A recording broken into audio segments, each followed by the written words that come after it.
یه پنجره با یه قفس، یه حنجره بی هم نفس، سهم من از بودن تو یه خاطر از همین و بس. تو این مثلث غریب ستاره ها رو خط زدم، دارم به آخر میرسم، از اون ور شب اومدم.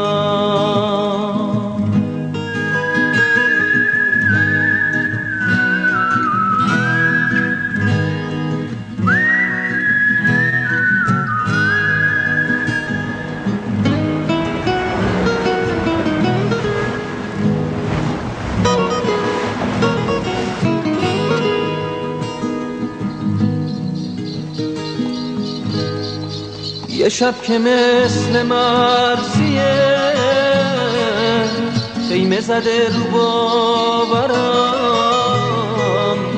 میخوام تو این سکوت تلخ صدا تو از یاد ببرم.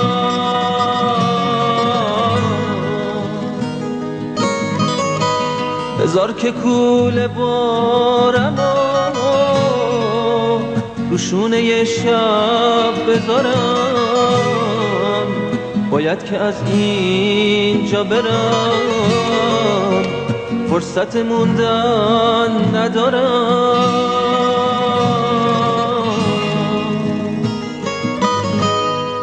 داغ ترانه تو نگاه، شوق رسیدن تو تنم، تو حجم سرد این قفس منتظر هر زرنم.